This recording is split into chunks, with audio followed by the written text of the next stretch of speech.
I don't think I have ever thought, boy does this Fire Emblem game have little units for me to try out, I wish there were more. And yet, I have thought, why isn't this guy playable? And it's exactly that thought that brought me to the video of today.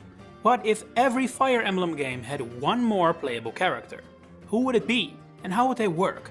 That's what we're gonna be tackling, starting of course in Arcania, where I wanna look at both Shadow Dragon and Mystery of the Emblem at the same time, since some of the more logical names to pick in either title are actually playable in the other. Think Camus, Michalis and Nina for Shadow Dragon, who would be able to join your ranks in the sequel, while Jagen, Lawrence, Boa and Goto are now no longer available.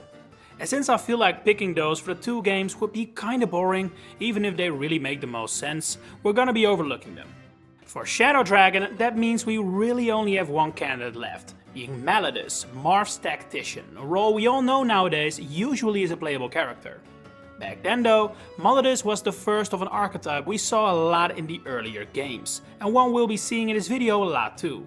Characters who are plot relevant and have a ton of conversations with the main character precisely because they aren't playable, and as such can't die.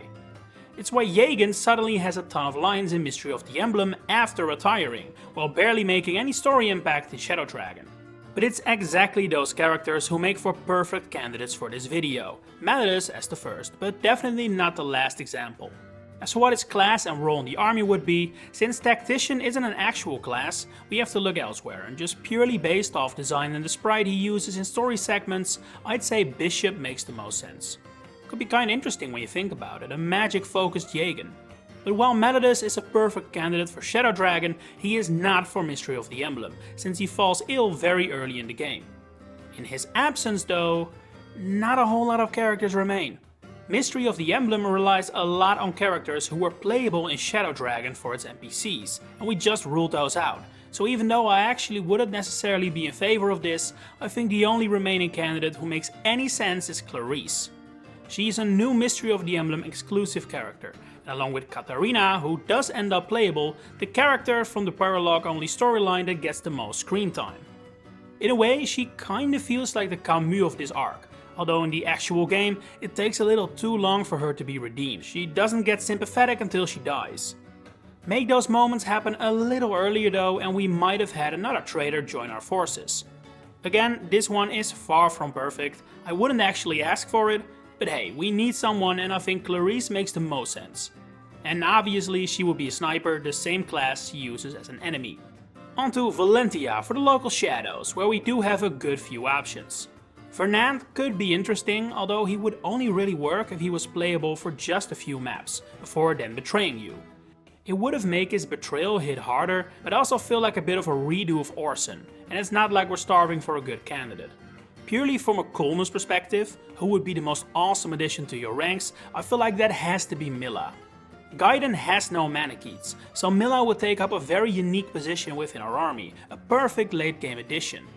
From a storytelling perspective though, I feel like Masena makes the most sense. He's Rudolph's personal guard and leader of his forces, and one of the few people who knew of his plans with Alm. As such, Masena is the one who surrenders following the death of Rudolph and places Rogel in Alm's hands.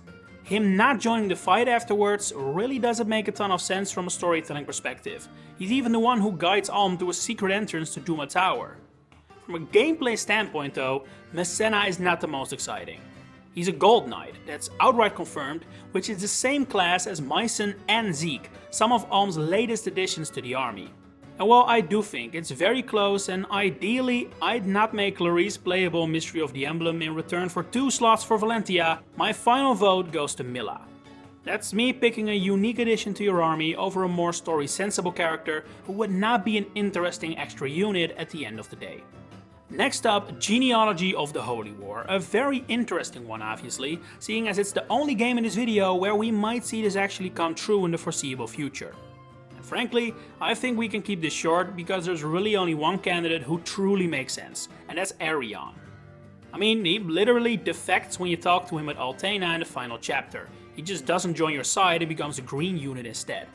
He's so close to becoming a playable character outright, they might as well make him one, even if that does leave a question what to do with his little group of soldiers. Either way, Arion is the perfect candidate for a video like this. and he would obviously retain his class of Dragon Master, aka Wyvern Lord, that should go without saying. On to Thracia then, where we're gonna exclude characters who are playable in Genealogy of the Holy War, similar to Arcania. Which means we won't restate one of the ideas intelligent systems cut from the game, which is including the substitute characters from FE4. It's a good idea, I like it, but I'm not gonna make it my pick for this video. Which does admittedly not leave a ton of choice, since similarly to Mystery of the Emblem, a bunch of this game's NPCs previously appeared in Genealogy of the Holy War. So I think we must once again make a currently unrecruitable enemy playable, and if that's what we do, only one name remains: Reinhardt. Thanks to Heroes, he is suddenly one of the most prominent characters in this game, and I would be willing to bet my entire life savings that this man is getting added once, or if Thracia ever gets a remake. Let's be real here, this game doesn't have a ton of marketing potential, even in Japan it's overlooked, but Reinhardt is one of the few remarkable points this game does have from that perspective. Adding him as a playable Mage Knight is simply by far the most sensible choice, even if it would require a bit of a rewrite, since it's not like he's ever really close to joining Leaf's side.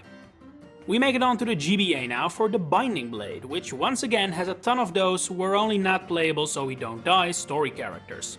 This is the last game to go for it heavily though, and I remember this being the first game of this older bunch that I played and constantly thinking, is something wrong with this Guinevere person? Why doesn't she help us out? Well, lo and behold, she can now. We have seen characters just like her been playable before and after the Binding Blade, and she even is playable in the trial maps of the game, so making her a full-on playable edition just makes all the sense in the world.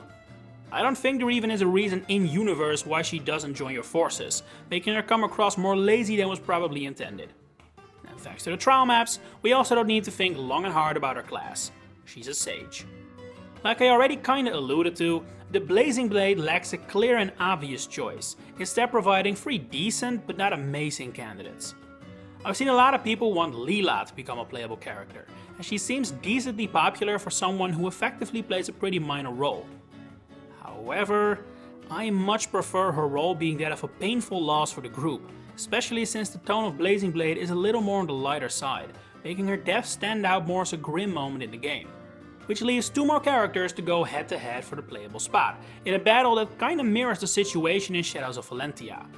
On one hand you have the cooler, more unique addition who makes less sense from a story perspective, which is Bramamon.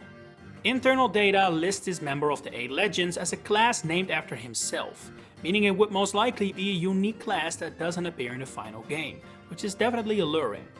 Even just making him a Dark Druid would make him a one-of-a-kind addition to the game. But as a hermit and sort of enigma, him joining this ragtag army makes very little sense from a story perspective.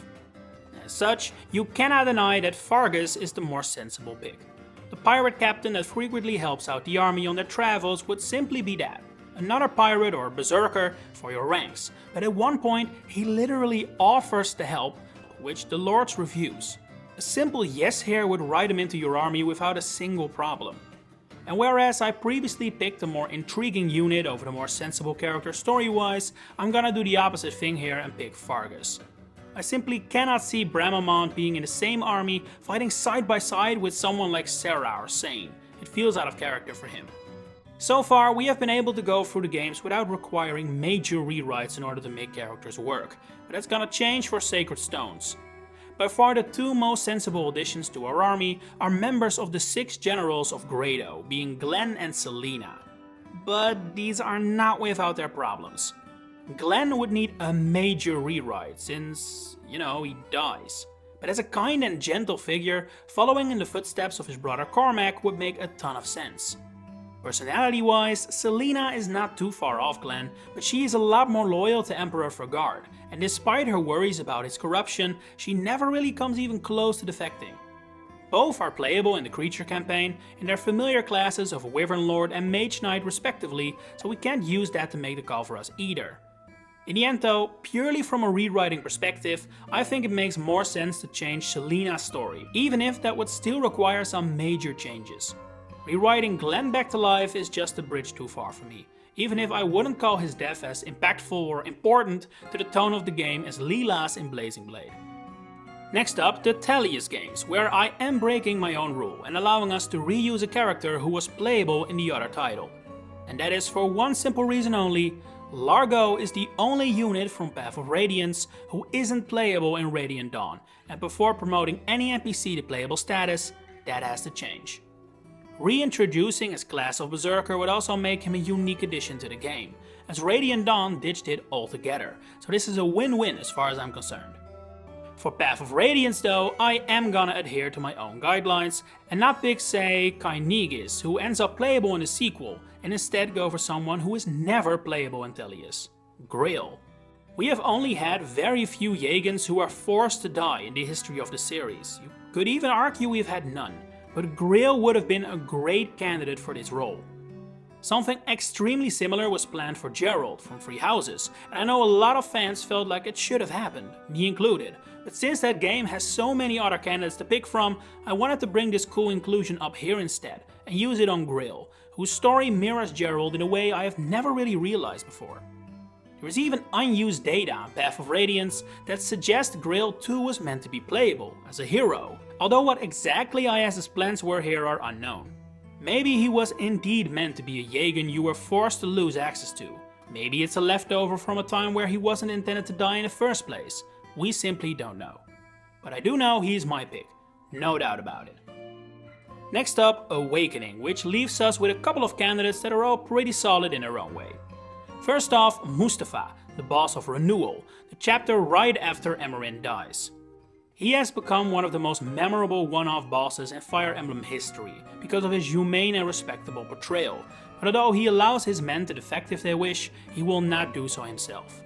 While a ton of fans have since expressed they wished he was recruitable, including me on occasion, I think that if you're picking only one, there are better candidates, simply because the fact he doesn't desert himself is a part of what makes him such a good character.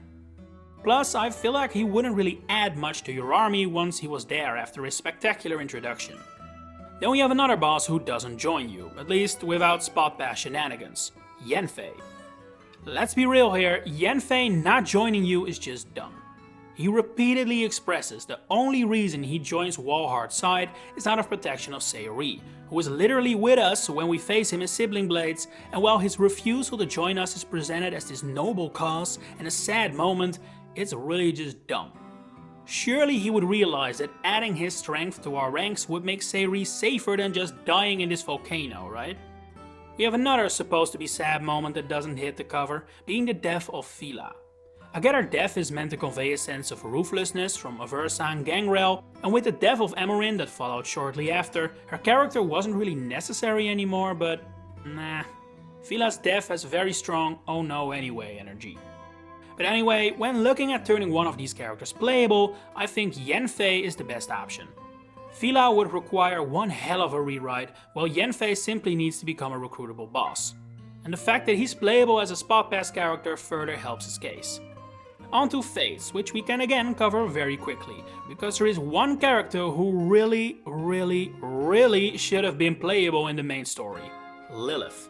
I don't know if you've played Fates since the internet capabilities went down and castle battles became largely redundant, but it truly turns Lilith into a complete clusterfuck of what is this thing.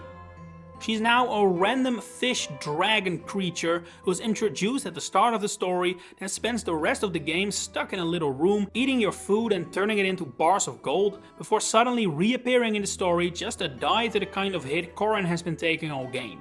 Lilith is a mess, simple as that. And while I don't think it would have suddenly made her this amazing character if she were playable, it would have certainly helped. Plus, she'd be quite a unique unit from a gameplay perspective, which is never a bad thing. Next up, Three Houses, which, like I mentioned earlier with Gerald, has a huge amount of characters who could have made for sensible additions, but merely remained unplayable. Metaday, Randolph and Ladislava would have all been more than sensible inclusions for Crimson Flower, while Rodrigue and Judith begin to border on oversights with their absences as playable characters in Azure Moon and Golden Deer. But of course, there can only be one winner, and that is one that shouldn't surprise anyone: Rhea, especially in Silver Snow, but she could have even been playable on Azure Moon with some creativity. She appears in the final game as an ally, she can have supports with Byleth, there is data remaining in the code that consists of critical hit quotes and the like. Rhea is already like 70% on her way there. I suggest we give her that final push and make her the playable character she has somehow never been. Even Free Hopes doesn't have her playable until you've beaten the game, but at least it has the excuse of lacking a church route. And finally, Fire Emblem Engage, a game not exactly known for its extended cast of non-playable characters, to the point there are barely any options. We could make Marnie recruitable, just like Mauvir, but that feels incredibly forced, so I instead suggest we have either Queen Eve, the mother of Alfred and Celine, or Queen Sephoria, mother of Tamara and Fogado, join our ranks. Despite never appearing on the battlefield, both characters have a class listed in the code, being Wyvern Knight for Sephoria and High Priest for Eve, with the latter even having unused critical hit quotes, suggesting she actually was meant to be playable at one point. Since both have virtually the same story prevalence, which is next to nothing, I suggest we let that be the deciding factor, meaning Eve, who I'm pretty sure is more popular than Sephoria anyway, is my pick for Engage, and the final extra playable character of this video. Which NPC or enemy character do you wish was playable? Share it in the comments below. If you enjoyed this video, please consider giving it a like and subscribe to the channel to stay updated on all my future Fire Emblem content coming up. For now, thanks for watching and enjoy the rest of your day.